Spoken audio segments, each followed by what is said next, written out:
Hey, I just wanted to send my greetings to our fall 2017 IS Online class. I'm very excited that you're a part of this course. I'm actually teaching three IS courses this fall.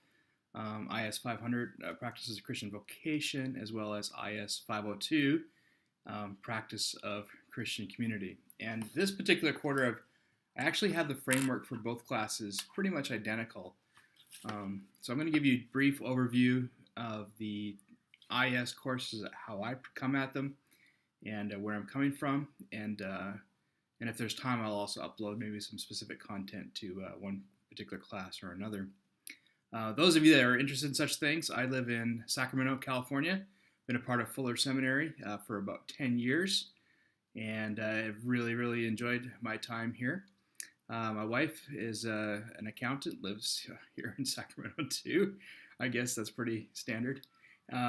She has her own accounting practice in town. I have two university-age students, a son at UC Irvine studying aerospace engineering, and a daughter at Humboldt State University studying wildlife management. So you can say I've got one kid trying to save the planet, and the other kid working on the exit strategy. So got that covered. You've already done this week. It's the end of week one, and I'm going to try to give you a weekly update where I can. And each week, end of the week, and kind of look forward to the next week too. End of week one, you should have already completed your portion of the autobiography assignment. And now just checking in to other students and casually just looking for reflection points, things that make some connections, just so you can start getting a sense of who else is in the class and maybe some of the other things they've experienced. Autobiography is simply, where are you at today? You may not even understand what all of the practices mean. There's no right, there's no wrong. It's completely from your perspective. And that's all I'm looking for. So it's your baseline. It's the first step of the practical theology model. Where are you at today? And you want to work out from there. You'll notice that we have contextualizing discussions in the first part of every module, and then the second part of the module we focus in on integrating discussions. Contextualizing discussions really are a chance to look at some of the cultural influences or even religious practices, whatever it would be, that have shaped the way we engage the practice the way we do. Now, obviously, we have to start a conversation somewhere, so I usually throw a prompt out there for you to go after. Try to make it fun, enjoyable. When you get to that part, when you post for the first time, you usually don't need to have much of a sense of what the reading is. But by the time you reply, your reply for that week should start showing that you have a sense of the topic as you're learning in the Prezi or as you're getting from the reading. A little side note on the Prezis. Prezis for me are just a way to focus the thought so that you get a sense of how I process this information and where I get to where we are in the course. If we were in a classroom setting and we were going to meet Wednesday nights for 10 weeks for 3 hours, my Prezi would actually look very different. It's actually the same basic shape, but I usually just have a word, a prompt, and it's very conversation based. I don't do a lot of lecturing. I try to do guided facilitation. That's kind of how my classroom structure runs, and that's how I also bring the online perspective too. You're uncovering how you've been shaped into these practices, and then in the contextualizing, we're starting to add that in. How has the culture shaped us in these practices? The following half, we start talking about integrative discussions. So what does it actually look like, which may end up being the same thing, but it just gives us conviction. What does it look like to think theologically deep about these issues? So where the first week is reflective, contextualizing, here's what the culture is kind of doing from my vantage point. And if you were doing this on your own, you would go into far more research, but we just don't have time or the space to get all that done. But this is kind of from my vantage point, what culture is doing to shape this conversation. And then your responses reply a little bit, and here's what we're learning and how that correlates or creates some dissonance with what we're learning.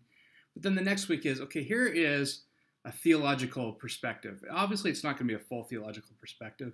It's not a heavy research class. I just looking that by the time that second Thursday comes around, you've clearly done the reading. You can integrate the various sources. Now, sometimes people say, well, I don't think the reading always relates. I've always got the reading in the way I've assigned it for that particular week or subject um, for a reason.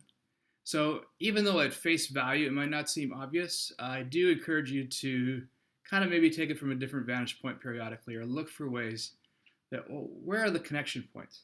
Practical theology is about creating different dots of information or understanding the different dots of information, bringing it together in a new picture and a new understanding of what's going on. So we take these different data points and we create a new picture. So all of the readings were chosen for where they are for a reason, to shape a certain perspective. If you don't catch it on face value, don't stress about it, but know that at least I tried. Readings, tip for readings, is if you're reading an entire book, which is not the way I've assigned this particular course, but if you're reading an entire book, approach it as a graduate level student. You're going to approach it, you read the table of contents, read the first chapter, the introduction very carefully, then you want to read the conclusion very carefully. And then as you work your way through the chapters, you read the intro of the chapter, you read the conclusion of the chapter, and then you go back and skim. Some authors, they've got the main idea at the beginning of the paragraph and wrap it up at the end, or they transition their thought in the end. Others like to hide it in the middle. And once you understand where that author, their writing habits, you'll be able to find the main idea of each paragraph pretty quickly. And every chapter in a well-written book should have kind of one theme. Well, in this particular class, I assign chapters. So when you approach a chapter, always read the introduction first and then read the conclusion. It's not a novel. It's not a whodunit mystery. The goal is to find nuggets of wisdom. Where are the author going? Where is the author going with this particular subject? So read the intro. That'll tell you what they intend to say. The conclusion says, here's what we actually said. And then you're going to go through and you're going to follow the line of reasoning towards those goals. That'll be a quicker way of getting through the reading because there's certainly a lot of it. So integrative discussions. I used to do these as weekly posts, and then I switched them up and just did them as papers for people to turn in. But I was seeing that there was not a lot of cross-pollination. People weren't seeing what other people were doing. And it ended up being a lot of papers and not a lot of conversation, dialogue around these things. So I've moved it back to a posts. And these are the primary posts. These are the significant, important ones for your grade, and they're evaluated at a higher level. After that, you'll come across two more. Discipleship conversations say discipleship and whatever our topic is. And then also some kind of a practicing shaping activity. These come out of our vocation formation department from Fuller. They're very important. They're the reflective part of the class. They're not intended to be tons of time. They're graded less, but they are an important part of the journey in the stage. So I want you to take them seriously. They correlate to the kind of, as you're swinging around the practical theology model, if you imagine it as a circle. And we're moving on to steps. We did 1 with the autobiography, 2 with the contextualization, 3 with the integrative, what does it mean to think theologically about this? And then how do I start thinking theologically about this? And now, discipleship practices. Every practice that we do, you could kind of look at the title of our module as like the overarching theme. And then discipleship activities are the threads that make up, or the components that might make up this particular practice. There certainly could be more. There might be others that you could imagine that would fit in well. These classes used to have 10, and we've scaled them back to the 6 that we feel are like the most important. And I've even combined a couple in each of my classes just so that we can focus these on 2-week modules. So it fit nicely in a 10-week quarter. So usually if you're in your own group, you would talk about stories. And what you're doing now is you're going to actually, in your discipleship, you're going to do an activity and then reflect on that activity. So that's your stories. And then we're going to move into practicing some kind of a shaping activity, and that'd be the following week. So in a perfect world, we could do this for 4 weeks, but that, of course, isn't available. So when we do contextualing, you'll simultaneously do a discipleship activity. When you do integrating, you will simultaneously do a practice shaping type activity. And all of those fit nicely into a 2-week module, and then we'll move in to the next topic. So that's basically the overview. Um, I'll spend some more time talking about the signature assignment at the end. This is the first quarter where I've put in, under the assignment section, activities you could be doing to build your signature assignment. It's not a brand new research paper. Too many of my students in the past couple of years have started from scratch, and they're saying, why do you ask me to define this twice? And I'm not asking you to define these things twice. I'm asking you to collate, bring together all of the information, all the work you've been doing, put it in one place, clean it up, let it be influenced from some of the other conversations you've had in online discussions, put some reflection into it, and package it together and put it in. So it's kind of like if you were talking to your church and they said, well, what is community? Say, hey, I've been working on that. This is community. Or what does it mean to think about our vocation? Hey, I've been working on that. This is my assignment. This is what I did for 10 quarters, and it showcases your 10 weeks of work. So if you find yourself at the end of the quarter writing these things from scratch, you're doing an extra step that's not being required of you. Instead, my encouragement is to really carve in some time, follow those prompts. I think they'll be very, very helpful. I've really cleared away the last 2 weeks of the quarter. One of them for this particular quarter is Thanksgiving week. And I want you to be with your friends to hear their stories. But there's also opportunities for you to share and talk about what you have been going through. And you can share that with your friends and families during the Thanksgiving week. Come back, finish, and get that paper in. Final paper is due Thursday, week 10. I know that a lot of courses historically have said you have all the way till exam week. Do know that grades are due now about a month earlier than they used to be. So exam week will close on a Friday. Grades are due the following Wednesday. I have 96 students this fall. These papers will be about 15 pages. Obviously, there's just physically and not enough time, even though I will have TAs in all my classes this fall. There's physically not enough time for us to read your papers thoroughly, do a good job, grade well, and get our grades in on time. So it'll be week 10. If you reach out to me in advance and you're really in trouble with timing, let me know. I am always more than happy, especially in advance.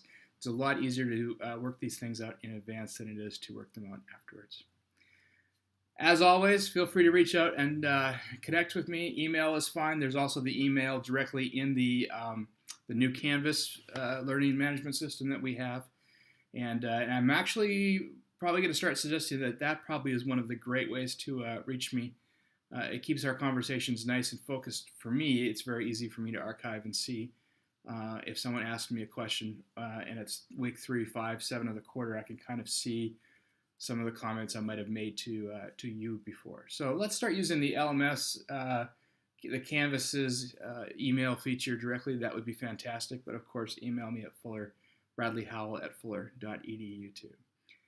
Periodically through the quarter, I'm going to try to get some office hours open and have an open line here to my online office. But I'm really having trouble figuring out how to balance that out with 3 online courses in a way that seems fair and flexible. So I'll start working on that week 2 and probably week 4, not week 3 because you'll be meeting, especially the IS 502 students, you'll be meeting with your VF groups. So, but definitely towards the end of the quarter as we get close to final paper and people are stressing about getting that put together, I will try to find times to be available online. If you live in my area, feel free to give me a call. I'm more than willing to grab coffee if we can pull it off. And I do not know if I'll be traveling to the San Francisco area if you're over there. I will be there this winter. I don't know that I have plans right now to be there this fall, but if you are there, let me know, and I could maybe let you know if I am swinging by. Maybe we can meet for coffee too. All right. Blessings on your journey. Praying a lot for all of you. And looking forward to getting to know you in the weeks ahead. God bless.